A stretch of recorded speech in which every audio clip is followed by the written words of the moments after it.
Hello everyone, आप सभी दोस्तों का स्वागत है। इस वीडियो में हम लोग देखेंगे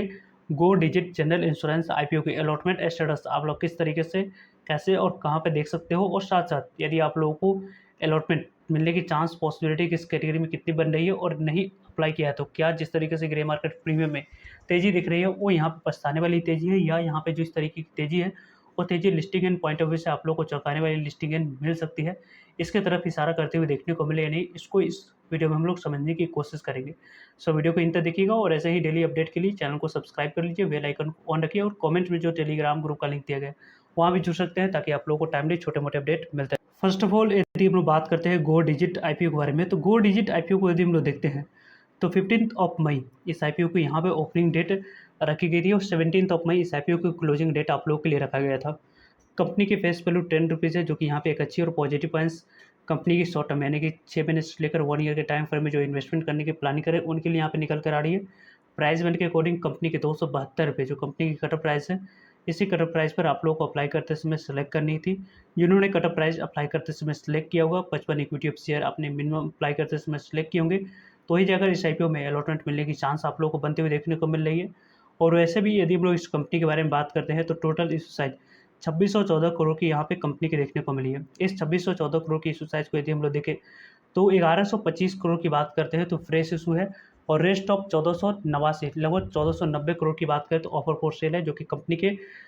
प्रमोटर्स और एग्जिस्टिंग शेयर होल्डर्स जो अपने स्टेक को सेल करे उनके पास जाते हुए दिख रही है। कंपनी की जो इशू साइज है यहाँ पे 2614 करोड़ की, इसमें से यदि हम लोग बात करते हैं तो लगभग 75% पोर्शन क्यूआईबी के पास जाएगी, 15% शेयर एचएनआई कैटेगरी के पास जाएगी और 10% शेयर ही रिटेलर्स कैटेगरी के पास आप लोग को जाते हुए देखने को मिलेगी। यानी कि इसके 2614 करोड़ की इशू साइज में से 261 करोड़ की ही वैल्यू की शेयर रिटेलर्स को एलोकेट कराया जाएगा। इसी कारण से हम लोगों ने देखा था कि पहले दिन भी काफ़ी अच्छे रिटेलर्स की तरफ से अपनी कैटेगरी को सबसे ज़्यादा नंबर ऑफ टाइम सब्सक्राइब किया गया था, और अभी भी देखा जाए तो यहाँ पे एचएनआई से अच्छे रिस्पॉन्स लगभग कहा जाए तो नंबर ऑफ टाइम्स में आप लोगों को इस आईपीओ में देखने को मिली है रिटेलर्स की तरफ से। तो अलॉटमेंट आप लोगों को चांस किस तरीके से कैसे बनी उसको तो आगे हम लोग डिस्कस करेंगे ही। बुक बिल्ड इशू आईपीओ है, बीएसई एनएसई दोनों जगह पर कंपनी की लिस्टिंग होने वाले समय में जो इंपॉर्टेंट डेट्स है उसके बारे में बात करते हैं तो 14 मई यहाँ पे आप लोगों को इंपॉर्टेंट डेट्स इस कंपनी की रखी गई है। आप लोगों को 14 मई को जो आपको लगभग 4,32,32,57,हज़ार इक्विटी से एलोकेट करा गया है, उसको यदि हम लोग एंकर इन्वेस्टर के तौर पर देखते हैं तो 1176 करोड़ की वैल्यू के शेयर यहाँ पे एंकर इन्वेस्टर को एलोकेट करा गया है, जिसकी जो first lock in period time and होने वाली है उसके बारे में बात करें तो 20 जून को रहेगी। लगभग 30 दिनों के बाद जो lock in period time 50% share को सेल करने की अपॉर्चुनिटी एंकर इन्वेस्टर को मिलेगी, 20 जून को मिलेगी। देन यहाँ पे 90 दिनों के बाद जो लॉक इन पीरियड टाइम समाप्त होगी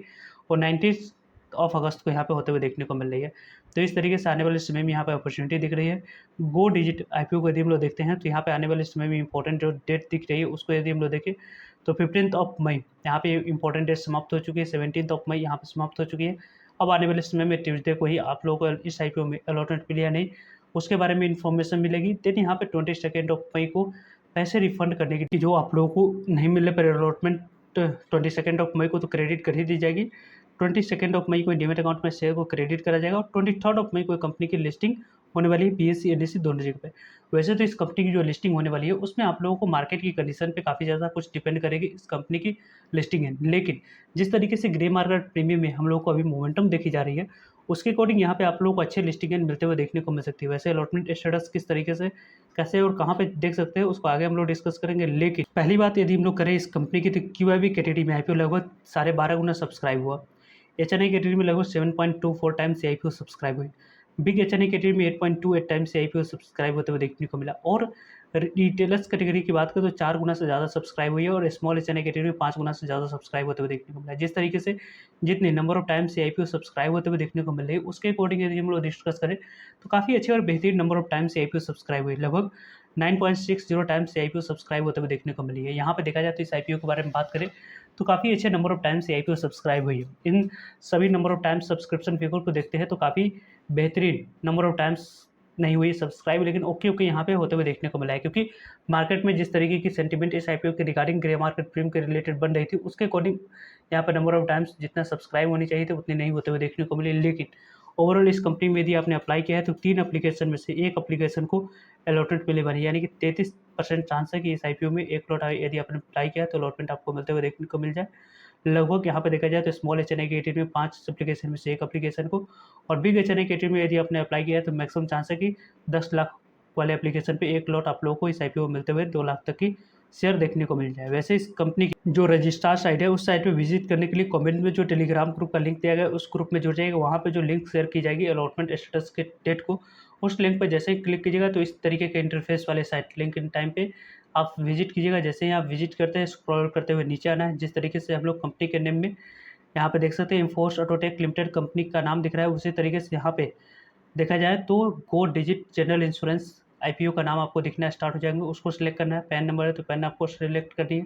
पैन नंबर इंटर करना है और सबमिट पर आप क्लिक कीजिएगा तो आपको अलॉटमेंट मिली है नहीं, उसके बारे में इस आईपीओ में आपको मिलते हुए देखने को मिल जाएगा। तो इस तरीके से आप लोग अपनी अलॉटमेंट स्टेटस के बारे में इन्फॉर्मेशन ले सकते हैं। और यहाँ पे देखा जाए तो इस आईपीओ को यदि हम लोग देखते हैं तो लगभग इस आईपीओ को यदि हम लोग देखें तो काफ़ी अच्छे जो नंबर ऑफ टाइम्स जितनी सब्सक्रिप्शन फिगर होनी चाहिए थी उतनी तो आप लोग को नहीं देखने को मिला, लेकिन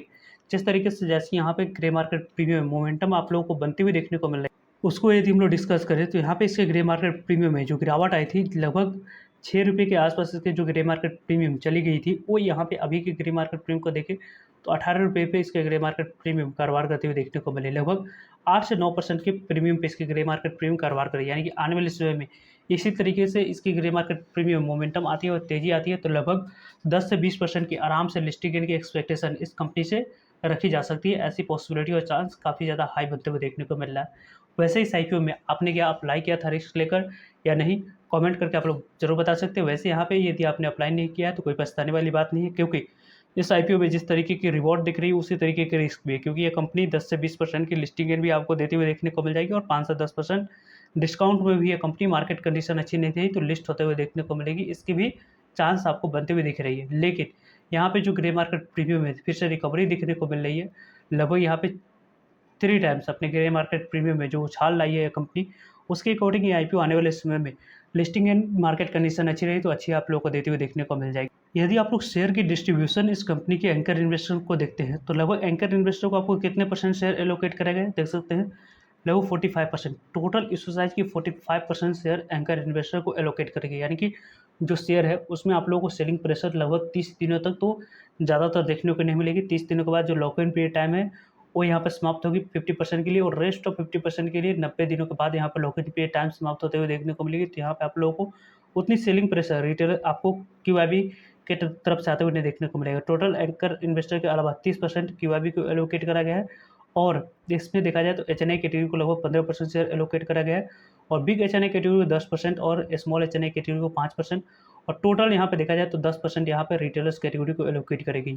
ज़्यादा से ज़्यादा पोर्शन इस कंपनी की जो शेयर एलोकेशन हुई है वो यहाँ पे बड़े प्लेयर्स को एलोकेट होते हुए देखने को मिली, जो कि इंटरेस्टिंग फैक्टर और पॉइंट्स निकल कर आती है। इसी कारण से इस आईपीओ के ग्रे मार्केट प्रीमियम में फिर से रिकवरी आते हुए देखने को मिली। ग्रे मार्केट प्रीमियम बड़े प्लेयर्स की इंटरेस्ट यहाँ पे इस कंपनी के रिगार्डिंग बन रही होगी इसी कारण से। आप लोगों की क्या ओपिनियन है, किस तरीके से कैसे आप लोग प्लान करें, कमेंट्स करके आप लोग बता सकते हो। सो आई होप आपके लिए सारी इन्फॉर्मेशन यूजफुल है। वीडियो को लाइक, चैनल को सब्सक्राइब और शेयर करने के लिए आप सभी को धन्यवाद। मिलते हैं कि नई इन्फॉर्मेटिव वीडियो में, तब तक के लिए जय हिंद जय भारत।